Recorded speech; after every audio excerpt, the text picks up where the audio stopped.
Assalamualaikum warahmatullahi wabarakatuh. Halo semua, kami dari kelompok 5 sejarah wajib yang beranggotakan Deviana Rahmadani, M. Ihsan, Mayang Kemuning, Siti Yovinta Arios, dan Yovisani. Ekonomi pada masa demokrasi liberal. Jadi, pada awal kemerdekaan, Indonesia mengalami beberapa masalah ekonomi.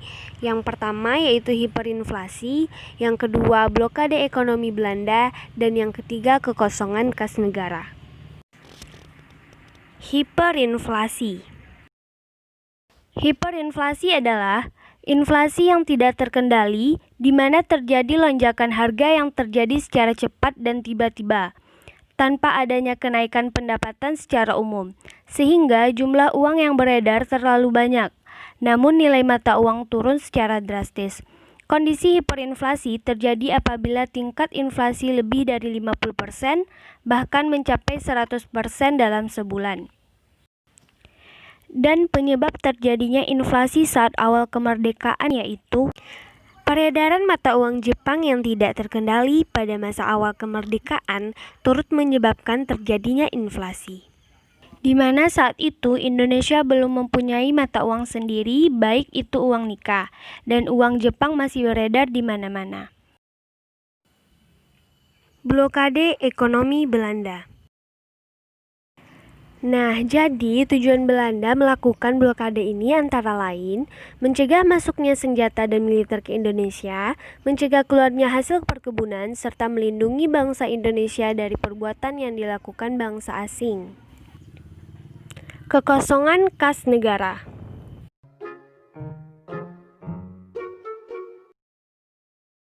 Jadi, ekonomi Indonesia saat itu hanya bergantung pada petani. Namun, seluruh kegiatan ekspor-impor dihalangi oleh Belanda.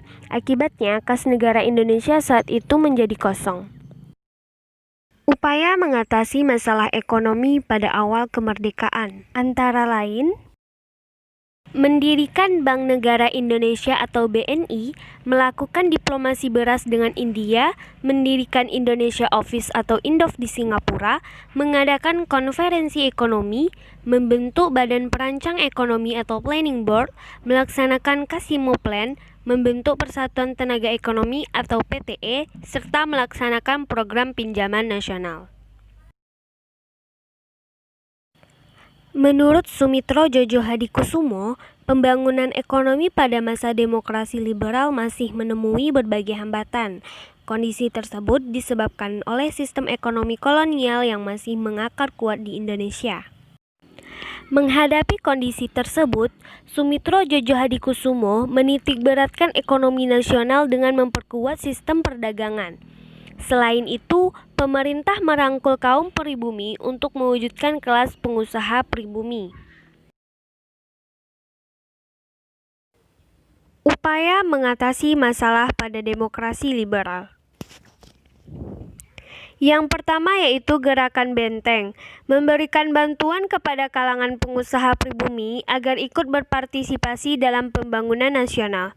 Yang kedua yaitu Gunting Syarifuddin. Kebijakan ini dilakukan dengan memotong nilai uang atau disebut juga dengan sanering. Yang ketiga yaitu sistem ekonomi Alibaba, menciptakan kerjasama antara pengusaha pribumi dengan pengusaha non-pribumi.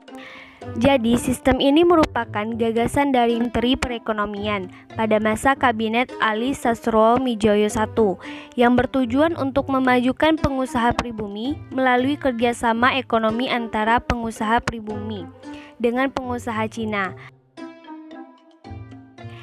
Yang keempat yaitu nasionalisasi perusahaan asing. Nah, jadi pada tahun 1951, salah satu bank milik Belanda dijadikan sepenuhnya bank milik Indonesia untuk menaikkan pendapatan, menurunkan biaya ekspor, dan menghemat secara drastis. Dengan nasionalisasi bank milik Belanda, pemerintah lebih leluasa dalam menjalankan kebijakan ekonomi dan moneter. Yang kelima yaitu membentuk Biro Perancang Nasional. Ketidakstabilan politik dan ekonomi menyebabkan merosotnya ekonomi, inflasi, dan lambatnya pelaksanaan pembangunan. Pada awalnya, kabinet menekankan pada program pembangunan ekonomi jangka pendek. Kemudian dibentuk Badan Perancang Pembangunan Nasional yang disebut Biro Perancang Negara. Sekian pembahasan dari kami. Terima kasih atas perhatiannya. Assalamualaikum warahmatullahi wabarakatuh.